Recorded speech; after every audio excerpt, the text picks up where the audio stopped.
The helicopter of AIIMS Rishikesh's heli ambulance service crash landed in Kedarnath today. The heli ambulance crash landed due to a damage to the rear part of the helicopter. The rear part of the helicopter broke down during emergency landing. All three on board the helicopter, the pilot, the doctor and the medical staff, are believed to be safe. It was the presence of the mind of the pilot that helped save all three lives.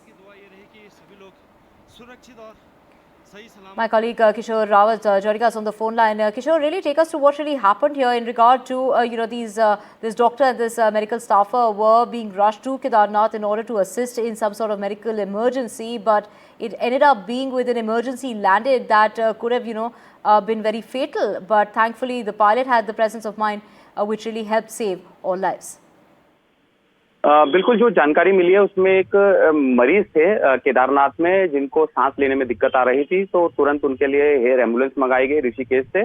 संजीवनी नाम की ये जो air ambulance थी, ये जैसे ही केदारनाथ को helipad है वहां पर लैंड होने वाली थी, उस समय इसमें टेक्निकल कुछ दिक्कत आई जिसकी वजह से ये लैंड नहीं हो पाई और एक जो पीछे का इसका टेल रोटेटर होता है वो टूट गया।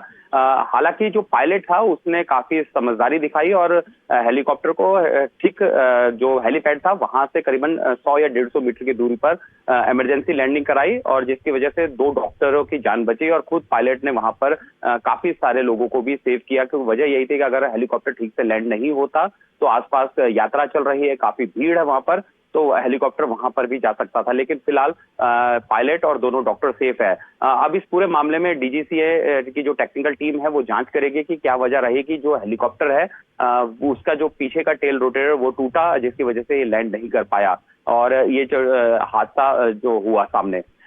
एक और बात यह है कि ये हेलीकॉप्टर लोगों की जान बचाने के लिए रखा गया था, क्योंकि उत्तराखंड के जो दूरस्थ क्षेत्र है, जो काफी जगह बड़े दूरस्थ क्षेत्र है, वहां पर लोगों को इमरजेंसी सर्विस के लिए ये हेलीकॉप्टर रखा गया था और अगर इमरजेंसी हेलीकॉप्टर एयर एम्बुलेंस का ही यही हाल है तो शायद इसमें जांच जरूर बैठनी चाहिए कि आखिर क्यों नहीं जो हेलीकॉप्टर है उसको टेक्निकल चीजें देखी गई और अगर टेक्निकल चीजें देखी गई थी तो इस तरह के हादसे क्यों हुए। इससे पहले भी केदारनाथ में कई हादसे हो चुके हैं।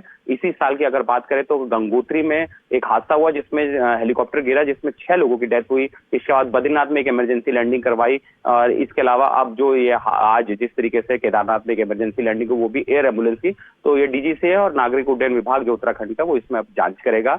लेकिन फिलहाल ये हादसा जो हुआ इसमें अच्छी बात ये रही कि पायलट और दोनों डॉक्टर सेफ है। जी।